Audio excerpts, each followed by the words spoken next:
नमस्कार, राजस्थान स्पेशल देख रहे हैं आप। मैं हूं आपके साथ नेहा दुबे। बुलेटिन की शुरुआत करेंगे इस वक्त की बड़ी खबर के साथ। इस वक्त की बड़ी खबर, राजस्थान में पहले चरण के लिए मतदान जारी है और राजस्थान में 12 लोकसभा सीटों पर चुनाव हो रहा है। 11 बजे तक राजस्थान में बता दें आपको कि 22.51% मतदान हुआ है। लाइनों में लगकर लोग मतदान कर रहे हैं। पोलिंग बूथ पर सुरक्षा के कड़े इंतजाम देखे जा रहे हैं। इस वक्त की बड़ी और अहम खबर बता दें आपको कि राजस्थान में पहले चरण में 12 सीटों पर मतदान हो रहा है। ये 12 सीटें बेहद अहम, जिन पर फिलहाल मतदान हो रहा है। और इसी के साथ ये भी कहा जा रहा है कि 11 बजे तक जो आंकड़ा निकल के सामने आया, 22.51% का जो आंकड़ा है वो निकलकर सामने आया है। सुरक्षा के कड़े इंतजाम किए गए हैं। शाम 7 बजे तक चलेगा मतदान।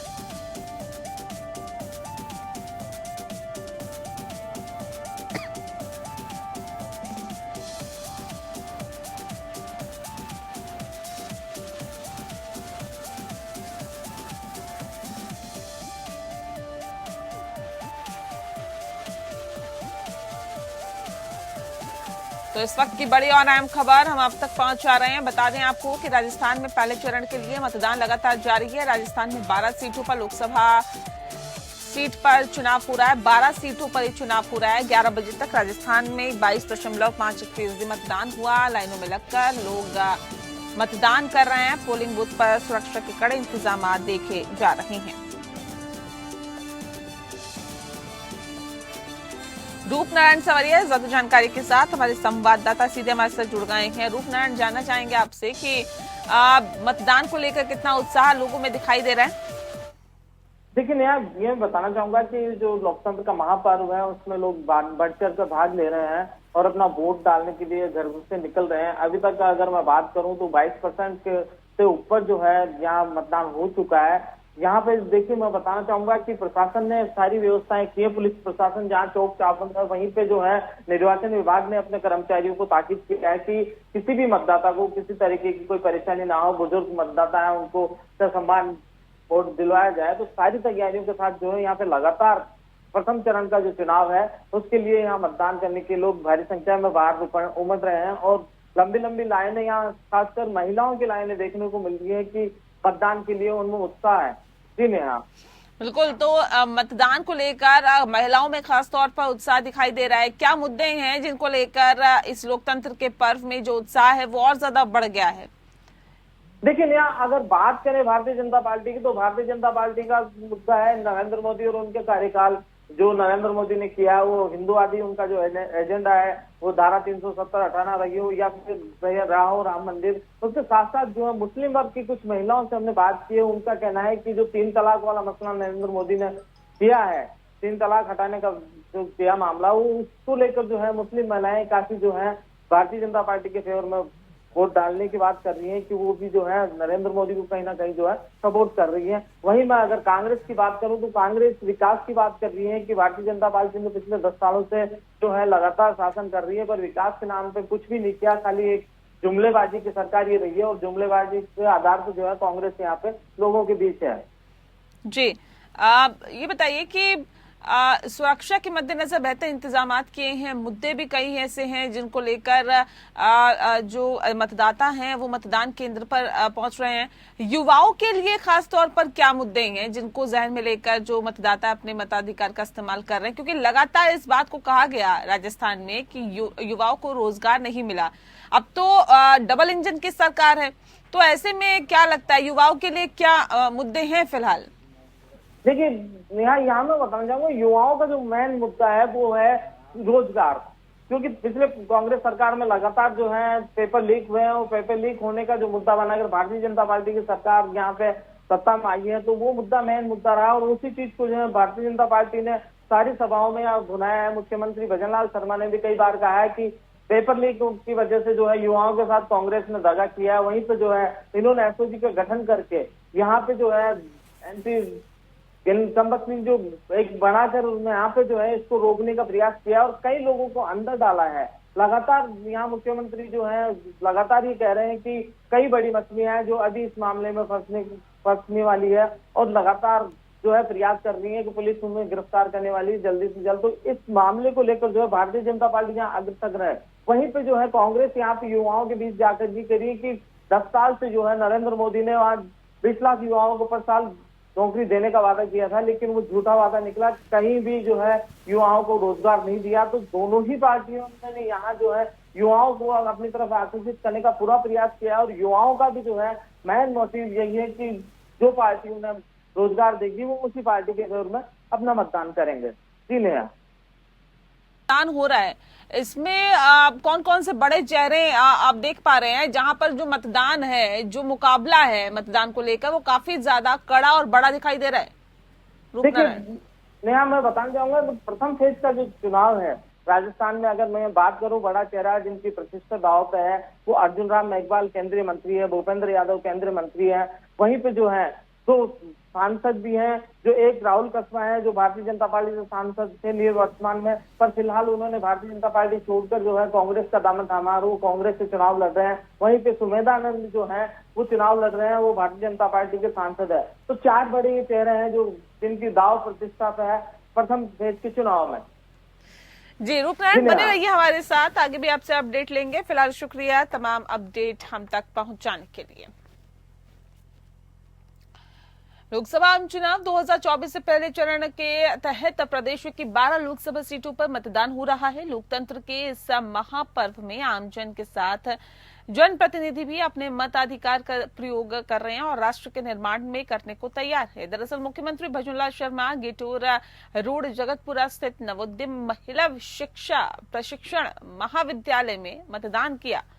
वहीं उप मुख्यमंत्री दिया कुमारी शहर स्थित जनानी डेओड़ी स्थित राजकीय प्राथमिक विद्यालय में मतदान करने पहुंचे और मंत्री राज्यवर्धन सिंह राठौर टैगोर पब्लिक स्कूल में बूथ नंबर 264 में मतदान करने पहुंचे। रूपनारायण सावरिया ज्यादा जानकारी के साथ हमारे संवाददाता सीधे हमारे साथ जुड़े हुए हैं। रूपनारायण, जानना चाहेंगे मुख्यमंत्री और उप मुख्यमंत्री तमाम जो वीआईपी वीवीआईपी लोग हैं वो भी अपने मताधिकार का इस्तेमाल करने के लिए पहुंचे और क्या कुछ कहा मतदान करने के बाद? देखिए, मैं बताना चाहूंगा कि प्रथम फेज के चुनाव में जो है मुख्यमंत्री जहां पहुंचे हैं जयपुर में अपना मतदान करने, वहीं पे उप मुख्यमंत्री दिया कुमारी ने भी जो है मतदान किया है। वो सुबह जल्दी निकल गई, 9 साढ़े 9 बजे के बीच उन्होंने मतदान किया। उसके साथ मैं अगर बात करूं वीआईपी में तो प्रदेश कांग्रेस के जो अध्यक्ष है गोविंद सिंह डोटासरा, उन्होंने भी अपने गांव में जो है मतदान किया है और लगातार यहाँ से खबरें आ रही है। बात वीआईपी की बात करें तो राज्यपाल कलराज मिश्र ने भी मतदान किया है। तमाम जो वीआईपी जो इन 12 लोकसभा क्षेत्रों से जुड़े हुए हैं उन्होंने मतदान करके मतदान को प्रोत्साहन देने का यह प्रयास किया है कि अधिक से अधिकतर लोग जो भारतीय हैं, भारतीयता का मतलब ये हम सब मिलकर जो है इस लोक पर्व को मनाएं और उसके लिए जो है घरों से बाहर निकले, अपने सारे काम छोड़ के। वैसे भी जो है सरकार ने यहाँ पे छुट्टी रखी है आज की, और छुट्टी के तहत छुट्टी का काम जो है अब मतदान करें, सारे काम छोड़कर पहले मतदान करें, यही संदेश यहाँ पे सारे लोगों ने दिया है। जी नेहा। जी बहुत शुक्रिया आपका रूपनारायण, आप बने रहिए हमारे साथ, आगे भी आपसे अपडेट लेंगे। वहीं राज्यपाल कलराज मिश्र और राज्य की प्रथम महिला सत्यवती मिश्र ने शुक्रवार को लोकसभा चुनाव 2024 के लिए अपना मतदान किया है। राज्यपाल मतदान के लिए प्रातः 9:30 पर सीएसके में सरदार पटेल मार्ग स्थित महात्मा गांधी राजकीय आवासीय विद्यालय मतदान केंद्र पहुंचे और वहां पर अपना मतदान किया। राज्यपाल ने बाद में कहा कि मतदान भारत के हर पात्र नागरिक का संवैधानिक अधिकार ही नहीं कर्तव्य भी है, इसी से लोकतंत्र सशक्त होता है। उन्होंने संविधान की उद्देशिका की प्रारंभ हम भारत के लोगों की चर्चा करते हैं, कहा कि भारत का अर्थ ही हम सबसे है, लोकतंत्र में जनता और उसका मत ही प्रमुख होता है। उन्होंने प्रदेश के सभी मतदाताओं से भयमुक्त होकर अपने मताधिकार का प्रयोग करने की अपील की।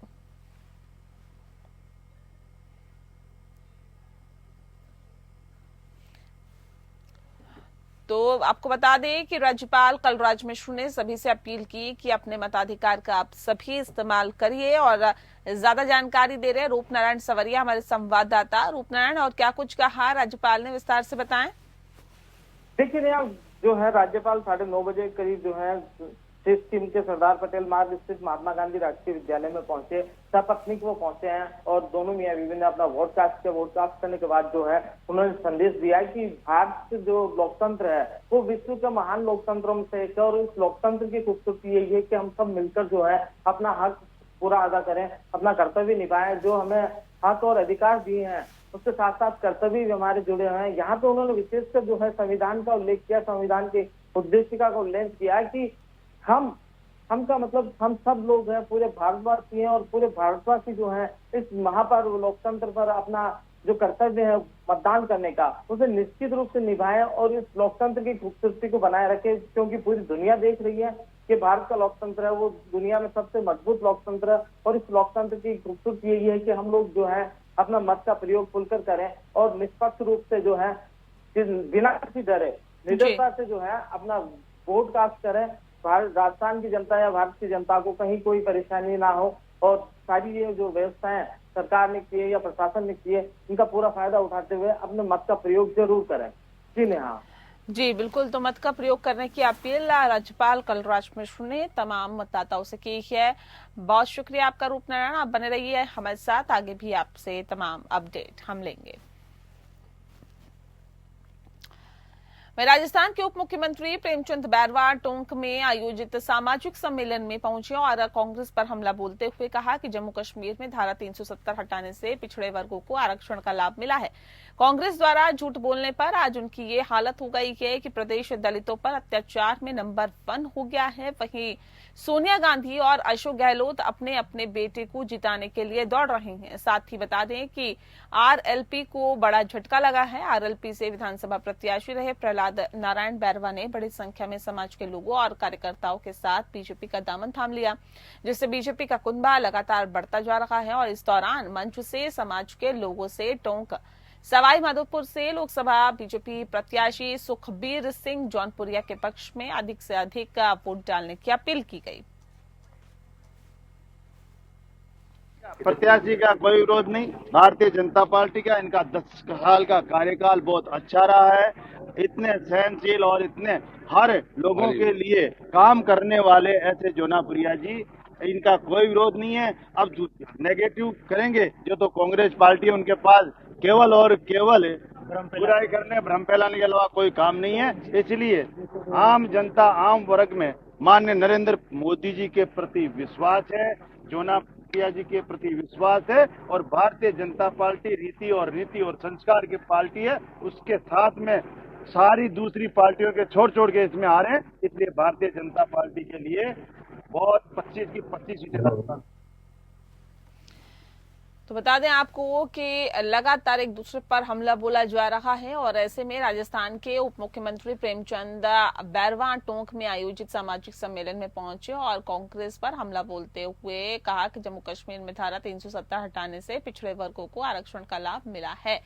ज्यादा जानकारी दे रहे रूपनारायण सवरिया हमारे संवाददाता। रूपनारायण, जानना चाहेंगे क्योंकि लोकसभा चुनाव आज हो रहे हैं 12 सीटों पर और बाकी की सीटों पर भी अगले चरणों में चुनाव होंगे, लेकिन उससे पहले ये आरोप प्रत्यारोप का दौर और एक धारा 170 को फिर से याद करना और ये बताना कि ये किसकी उपलब्धि है और किसने इसको हटाया है, ये बता के ये जता के क्या संदेश देने की कोशिश की जा रही है? देखिए, मैं बता दूं कि भारतीय जनता पार्टी की जो मेन मुद्दा है वो राम मंदिर और धारा 370 हटाना ही है और इसी पे जो है एक बहुत बड़ा वर्ग जो है भारतीय जनता पार्टी से सीधा जुड़ा हुआ है और भारतीय जनता पार्टी को लगातार जो है इसी मुद्दों को लेकर चल रही है। नरेंद्र मोदी का 10 साल का कार्यकाल हो या फिर ये 10 साल में किए गए इनके जो ये काम है, राम मंदिर बनाना हो या धारा 370 हटाना हो, इन तमाम मुद्दों को लेकर ही भारतीय जनता पार्टी जो है तीसरी बार सरकार बनाने के लिए आतुर है और उसी परिपाटी को चल रही है। इसी के चलते यहाँ पे उप मुख्यमंत्री बैरवा ने जो है नरेंद्र मोदी के कार्यों को जब बखान किया, वहीं लगातार जो है कांग्रेस पे बड़ा हमला बोला। कांग्रेस के जो नेता है, चाहे वो सोनिया गांधी रही हो या अशोक गहलोत रही हो, उन्होंने सीधा आरोप लगाया कि ये दोनों जो है जो केंद्र के पूरे कांग्रेस के केंद्र में है, राजस्थान में जहां अशोक गहलोत केंद्र में, वहीं सोनिया गांधी पूरे भारतवर्ष में केंद्र में है, पर वो दोनों जो है देश की ना सोच कर जो है अपने बेटों को जिताने में लगे हुए हैं। लगातार जो है ये हमला भारतीय जनता पार्टी की जा रही है। यहाँ पे भी जो है टोंक में जब पहुंचे उप मुख्यमंत्री प्रेमचंद बैरवा तो उन्होंने संबोधित करते हुए लगातार हमले यहाँ कांग्रेस पे किए हैं। ये हमले जो है जब तक चुनाव है तब तक लगातार जारी रहेंगे। भारतीय जनता पार्टी अच्छे से जानती है कि उनकी आक्रामकता ही उनकी शक्ति है और लगातार वो इस पर जो है कार्य कर रही है। जी नेहा। बहुत शुक्रिया आपका रूपनारायण, तमाम अपडेट हम तक पहुंचाने के लिए।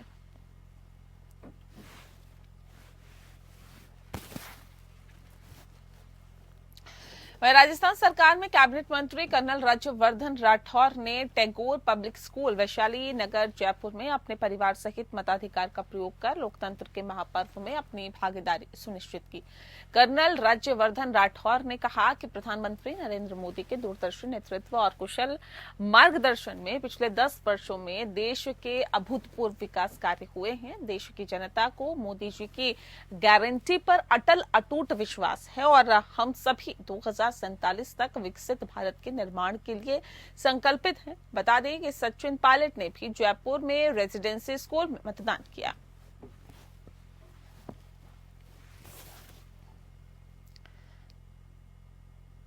लोकसभा चुनाव में सुबह 7 बजे से मतदान शुरू हुआ। अलवर जिले के 27.63 लाख मतदाता वोट डाल सकेंगे।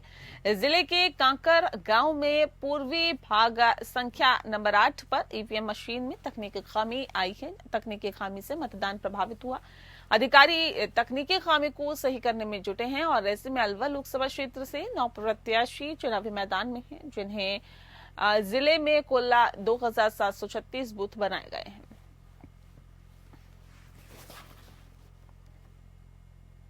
एवं स्वास्थ्य विभाग के अतिरिक्त मुख्य सचिव शुभ्रा सिंह ने शुक्रवार को लोकसभा चुनाव 2024 के लिए सहपरिवार मतदान किया।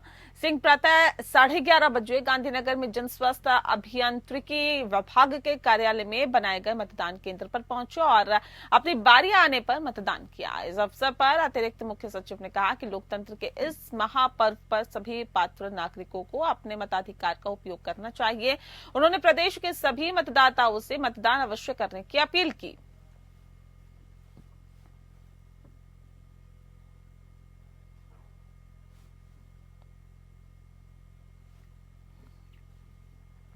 अलवर लोकसभा चुनाव 2024 का नीमराना क्षेत्र में शांतिपूर्वक मतदान जारी है।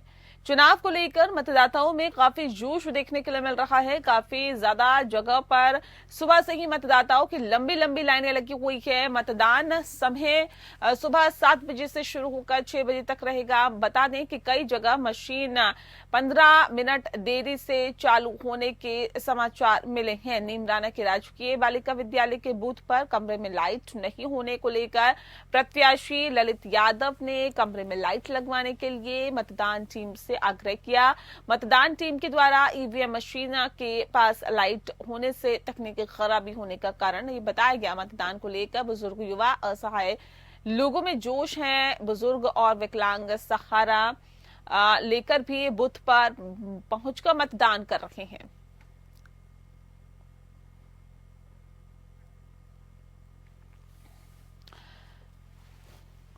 वहीं पाली में जिला निर्वाचन अधिकारी के निर्देशन पर चलाए जा रहे सतरंगी सप्ताह के तहत अंगुली पर निशान राष्ट्र के नाम थीम पर दिहाड़ी मजदूरों को बैंड वादन के माध्यम से मतदाता शपथ दिलाई गई।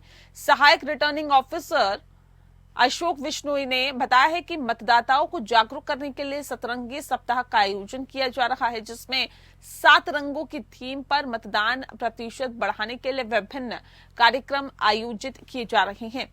सप्ताह के दूसरे दिन महाराजा उम्मेद मिल चाली ने श्रमिकों और अन्य कार्मिकों को बैंड वादन की मधुर धुनों के साथ ही रैली निकालकर मतदान करने का संकल्प दिलाया।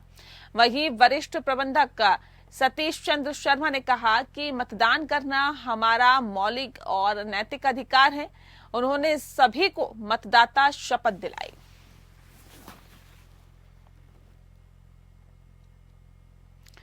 लोकसभा चुनाव के पहले चरण के मतदान के लिए मतदान कार्मिक की मृत्यु हो गई। ड्यूटी के दौरान मतदान कर्मी की मृत्यु का कारण सामने नहीं आया। और बता दें आपको कि मृतक मतदान कार्मिक तारानगर का रहने वाला था और तारानगर में मृतक के परिजनों से मिलकर जिला कलेक्टर पुष्पा सत्यानी ने संवेदनाएं व्यक्त की है। जिला कलेक्टर ने कहा है कि भारत निर्वाचन आयोग सहित हम सभी की संवेदनाएं मृतक परिवार के साथ है और चुनाव कार्य के दौरान मृत्यु पर मिलने वाली 20 लाख रुपए की आर्थिक सहायता का शीघ्र भुगतान होगा। नियमानुसार अन्य सहायताएं भी शीघ्र उपलब्ध कराई जाएगी।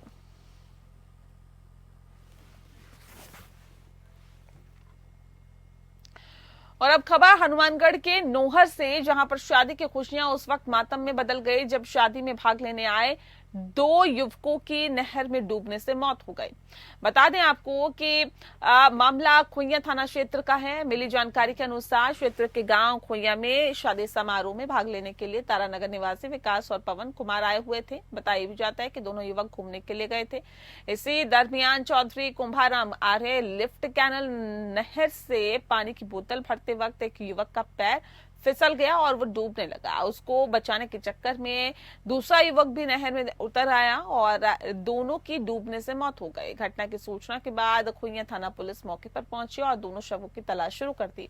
इसके बाद हनुमानगढ़ से पहुंची आपदा प्रबंधन की टीम और गोताखोरों के सहयोग से घंटों मशक्कत करने के बाद दोनों के शवों को नहर से निकाला जा सका। दोनों की मृत्यु के बाद जिस घर में शादी थी वहां खुशियां मातम में बदल गई और घर में कोहराम मच गया।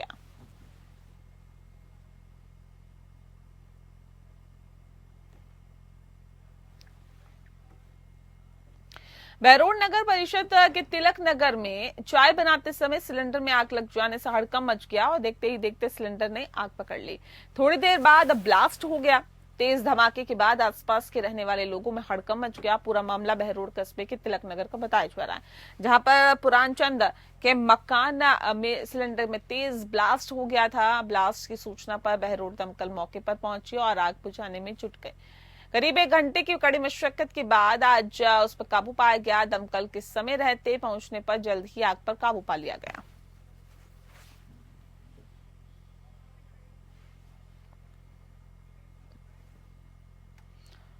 और इसी के साथ फिलहाल इस बुलेटिन में इतना ही। नमस्कार।